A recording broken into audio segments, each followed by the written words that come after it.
This was his greeting to me in the morning. He called me up one morning. He said, my sister answered the phone. He said, "Is the Lord there? Put him on the wire." He knew exactly who he was calling. And so when I got on, I said, "Are you my kid brother?" "Yes, I'm your kid brother, but I'm your Lord."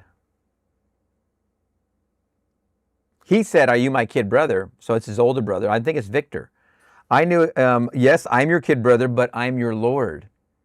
Neville's response. I knew exactly what Daphne said. He wasn't the Lord. So here I'm talking to him, and then he said, "Do you feel all right?" I said, "I feel fine." "Why?" "Well, you sound sober."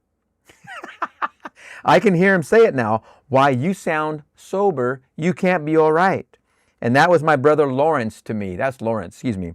But I can hear that voice as distinctly as though he were here.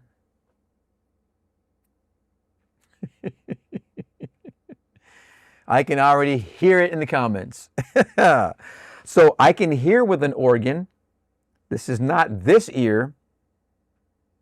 I can see with an eye. That is not this eye. Here's the organ. Here's the eye. I can taste with a tongue.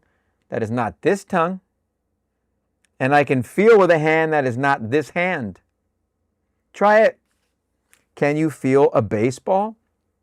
Can you feel a tennis ball? Can you feel a piece of mohair like this? Well, can you feel numberless different objects? Well, who is doing the feeling?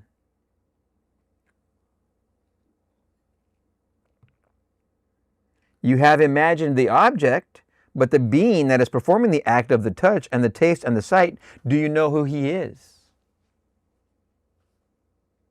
That is Jesus, that is Christ Jesus. Now, imagine a tennis ball. Imagine it in your hand. Feel it. The fuzzy. Now imagine a baseball. Leathery. The threads. Now imagine a football. It's got a little tiny stitching on it. You can get that wrapped around to your hand. Now go to a golf ball. It's very dimpled. You can feel the glossiness of it, the weight of it. Who is doing the feeling in your imagination when you just did that? This is Neville's point. Who is doing the feeling? That is Christ Jesus. Now let's not be intimidated by these words. Christ Jesus is your imagination. That is the immortal you who cannot die.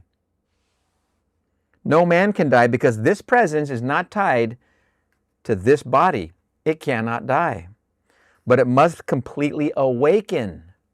And when it awakens, it is God the Father. I have to throw in commentary because every time I've died in a dream, and I've died so many times in dreams and visions, I've still been present every single time. So there's no way you could have a dream or a vision where you're consistently present after each and every death. It's kind of a reminder that you don't go away. You're always present. The I am is not extinguishable. Period.